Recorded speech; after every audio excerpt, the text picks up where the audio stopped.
All right, hello wine drinking people.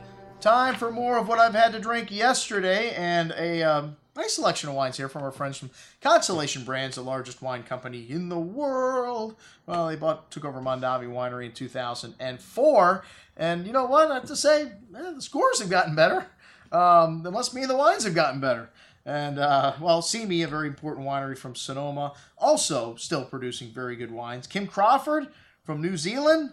Franciscan, some of the biggest names in the wine business. You may have heard of some of these guys. Wild Horse, and a lot of good stuff. The Sauvignon Blanc 2013, this is a very good vintage in California, Northern California, pretty much Sonoma and Napa, all over. A bit of Viognier and Semillon in the blend. Gives it a little richness, that Semillon. The Viognier, little floral lift. Some nice melon and green fig-like fruit on the nose. A little bit of that earthy kind of onion skin nuance also. Really fresh and bright wine on the palate. That white grapefruit savoriness and tongue-tingly minerally notes. Very good little wine for $12.75.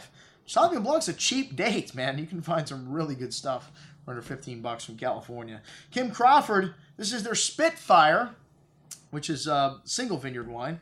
And a good amount of tropical fruit here, man. No disguising a New Zealand Sauvignon Blanc. That papaya, that mango, that peppery spice, some green herbal notes, and really bright and zesty on the tongue, man. This wine's got a nice little tangy, minerally finish and nice peppery spice. Really excellent juice at $23 a bottle. Very different from the regular bottling.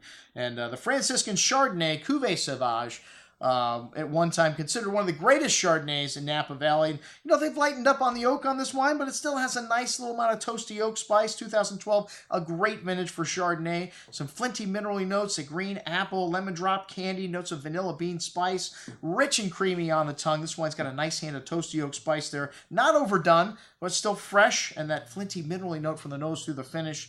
Excellent juice at $31.50. Franciscan making a comeback. All right, the Wild Horse Unbridled from Santa Barbara.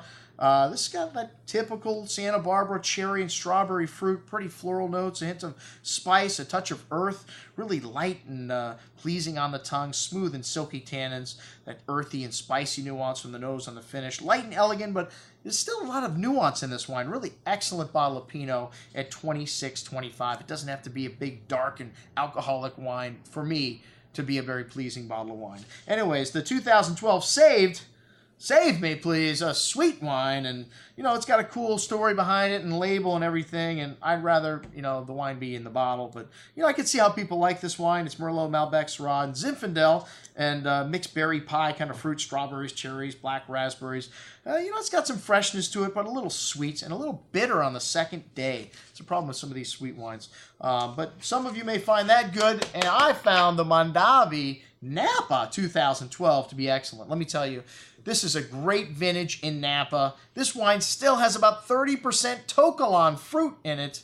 That's their story. And let me tell you, one of the best damn Cabernets that I've had for around $20 this year from Napa. 6% Cab Franc, a little Merlot, a little Malbec, a little Petit Verdot, and wow, classic Napa Valley Cabernet Sauvignon. That currant, that dark cherry fruit.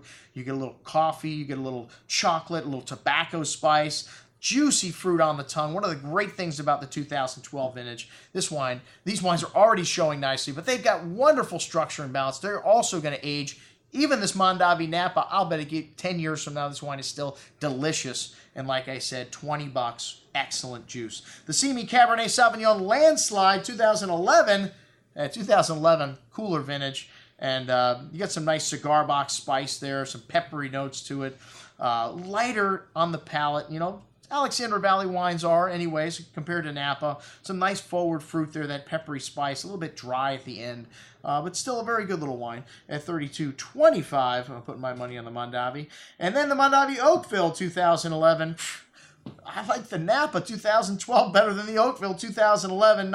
Didn't show very well on this day. Loamy, earthy notes, some coffee, some peppery spice. 2011, a really challenging vintage for Oakville. And this wine's got a good amount of ripe berry fruit and some tannins there, but a really short finish for $48.75. I'm putting my money in the 2012 Rob Mondavi Napa. Did I say it 3 times, 4 times? I don't know. But you might see an offer on that wine coming out soon.